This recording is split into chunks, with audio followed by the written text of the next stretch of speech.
Hey guys, how's it going? This video is going to be a beginner's guide to your Insta360 X4. I'm going to show you the best settings to set up your camera to shoot the best quality video. I'm going to show you all of the settings inside the camera, all of the options. If you've already owned Insta360 cameras before, like the X3 or basically any of the other ones, this probably won't be that useful for you. But if you've never used Insta360's cameras before, then you should really watch this whole video because I'm going to show you literally every option inside the camera, what it does, and whether you need to worry about it or not. And at the end, we're going to see what the final setup looks like to get the best quality video possible. So let's get started. Hey guys, so yes, let's start off by unboxing the Insta360 X4. This is how I got it when I first received the camera. At the back of the box, it tells you what's inside, but we're going to open it up and take a look ourselves. So once you get the box open, you obviously have the camera itself. Here it is, the Insta360 X4. The X4 is the largest and thickest of this lineup of Insta360 cameras. It can still be used as an action camera as well as a content creation camera. That's what I've been using it for so far. Now, I've done some comparisons with the Insta360 X3, and you can check that out on a different video in my channel. But you can just see here the difference in size. There's a larger screen, there's a larger body, it's slightly thicker, but overall it's essentially the same design and size, with a mount at the bottom, removable battery, with two fisheye lenses and a screen. Also inside the box, you'll find this pouch, which is pretty handy for keeping the camera safe. I really recommend you use this whenever you're not using the camera, but more importantly, you'll also find lens protectors. This is the first time that Insta360 has included lens protectors inside with your camera. You don't have to buy them separately. Now this makes it a lot more useful, or a lot less likely that you're gonna permanently damage the lenses once you learn how to attach these, and thankfully it's really easy, and I'll show you later. But yes, this is what you'll get inside the box. There's no point in me showing you the cloth and the charger, you know, these basic things. There's also a booklet to help you guide you through some of the settings. Now, I really recommend you get the best and biggest SD card, micro SD card that you can find. This is 512 gigabytes. This is probably maybe overdoing it, but you need to get the fastest version as well, because these 8K video files are absolutely massive. So if you are going to shoot in 8K, it's really going to need a lot of memory unless you want to keep unloading those files literally every time. So yes, I really recommend at least 128 or maybe 256 gigabyte micro SD card. And you can see here where you put the SD card in and take the battery out. Now make sure when you close that battery that these doors are locked, and you can lock them in really easily. Same here with the USB-C slot, which has also been upgraded since the last one. On the opposite side of the camera, you'll see these two, which may look like doors, but they're not. They are not for opening. You don't need to pry them off. It's simply to drain the camera when water gets inside, so you really don't want to interfere with those. Right, so let's take a look at these lens guards that you get with the camera. Like I said, the first time you get these with an Insta360 camera, and I'm going to show you how you can attach them, because it's also much easier than before. The first thing you should do is make sure they are very, very clean. So use that microfiber cloth, especially on the inside. You're probably going to get it a bit smudged on the outside, but that's okay because we can clean them again later. You'll see a blue dot on the lens guards, and you basically just need to line that up with the bottom right hand side. And if you can't quite work it out, then just spin the lens guard around and you'll feel it click into the right place. Then once you click, just push it down and spin around. And once you find the position, you just need to click it into place. It's really, really simple. I think it's actually the bottom left-hand side. So once it's in place, push down, spin to the right, and the lens guards will be in place. And to take them off, you just need to apply a little bit of pressure and spin the opposite direction, and they'll pop right off. So that's a very good addition and makes the camera much more usable as an action camera. There are also premium lens guards available, but they're sold separately, and I'm going to do another video comparing and seeing what the difference is and whether it makes a difference to the video quality when you use these different lens guards. Right, now let's take a look at the camera settings, because there are quite a lot here. If you've never used an Insta360 camera, then you should get to know these settings.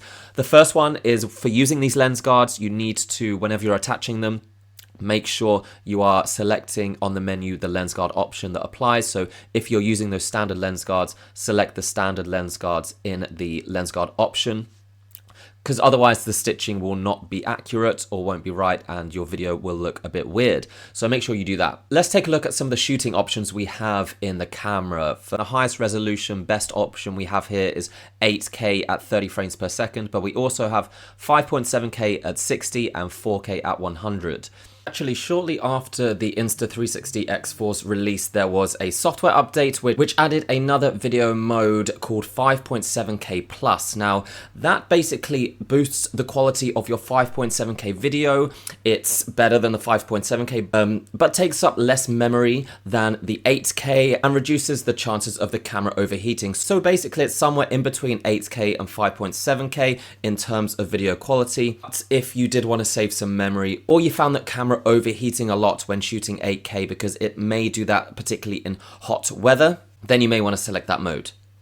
We also have single lens mode, which can shoot 4K up to 60 frames per second as well. On the single lens screen, you'll also find some other shooting options, including free frame video, which allows you to apply horizon lock and advanced stabilization in the Insta360 Studio. So if you are doing some action shots, I recommend using that video mode. You'll also find Me mode, which is a really unique way of shooting your videos. Once you attach your Insta360 camera to a selfie stick and select this mode, extend that selfie stick to about a meter away from your body, and the camera will automatically lock onto you. It will make sure you are always in frame. It's basically wherever you hold that selfie stick is going to be in the center of the frame. So basically it requires no editing. The video you're seeing here was not edited. It came out of the camera just like this. So it's a really easy way to use your camera. Active HDR mode is limited to 5.7K, but will allow you to shoot in bright conditions and reduce overexposure. But it's probably not worth it most of the time, to be honest. The maximum resolution of time-lapse videos is 11K, but it's limited to 2-second intervals, whereas 8K you can go down to 0.5. Bullet time is another video mode unique to Insta360 cameras, and it looks something like this. It does require an extra accessory, a bullet time handle, which you can buy on the Insta360 website. But once you have that, what you do is essentially spin the camera around you, above your head. And when selecting this mode and using that accessory, this is the kind of video you get. And this is once again done automatically. There's no editing required. Bullet time has been increased to 5.7K, which makes it actually usable for the first time, I think. Now the quality is half decent. We can actually use it and it's not too blurred. And that can go all the way up to 120 frames per second. On the main video screen, you'll see a field of view option available. Now you can change this to warped, dewarped, linear. It won't make much difference because you can actually change all of this in the Insta360 Studio later, but using this, it can give you a preview of the kind of effect that these give. But once again, you don't have to worry too much because you can always change that in the editing process. 360 photos have a maximum resolution of 72 megapixels. And this has an automatic pure shot mode, which is basically automatic HDR, which will improve the quality of your shots. Now, if you swipe from the left of the video preview screen, you can preview all of the shots you've already taken, and you just can press play. You can interact in the 360 mode just like you could on your phone or laptop, so you can look around and see if you've got the kind of shot you are hoping to get. The screen is big enough so you can see a pretty good preview. It's pretty much what it's going to look like on a phone as well. If you swipe from the right, then you'll see some more video options where you can change from manual, auto mode. You can change the color profile. We have standard, vivid, and flat. Vivid will give some more color, flat will remove a lot of color, and that's for if you wanted to color correct videos yourself in a program like Premiere Pro. These manual options are useful, particularly if you're shooting at night or indoors. If you want to increase the shutter speed, if you are shooting indoors and you want to avoid any shakiness. I'm going to do some videos on some best settings for low light later, but this is how you access these. If you're shooting outside in daylight, you can just leave it on auto and it's going to be fine. This is more advanced stuff. As you can see, it can really change the look of your videos, but for most of the time you can stick with auto. If you do want to change some manual settings, then I recommend keeping the ISO as low as possible, as this reduces noise and grain and this kind of fuzziness. You may want to change the color balance because that impacts the overall color of your video and kind of the feel it has. The higher the value, the more yellow, the lower the value, the more blue. If you swipe down from the top, you'll see several options available. Some of these will not be relevant, but some are quite useful. For example, AI highlights. If you turn this on, the camera will detect objects, faces, and then you'll be able to automatically select those in the editing process later. But bear in mind that this will drain the battery more quickly. Gesture control is also really useful. This allows you to raise your palm up to start recording and stop recording, or do the peace sign to shoot a photo. So if you're attaching your camera to a selfie stick, it's way easier than reaching over and doing it manually. And we have other options like voice control, which I don't personally use. You have the option of connecting your headphones via Bluetooth to use as a microphone. Audio settings, which I tend to stick to wind reduction. In most cases, the audio on this camera, unless it's dead quiet everywhere, is not going to be great. If you're going to be speaking a lot, then I recommend using external audio. You'll also find preset settings available in the camera for different activities like skiing, snowboarding, biking, and all of these are basically set up your camera to do those activities, whether they be manually changing the resolution, frame rates, etc. So it's very handy if you don't want to mess around with those options. Now something quite important to do is if you click the gear icon in the settings menu, this gives us more control over the camera. This is kind of deep into the settings, and you need to make sure some things are set here properly, and I'm going to show you what you need to select. Select image settings, which is where all of the important settings are really that we need to change. You'll see video encoding, H.265 is going to be giving you the best quality, so select that. Bitrate, you want to make sure is set to high. Again, this is going to give you the best video quality possible, but higher, larger files. And make sure sharpness is set to low.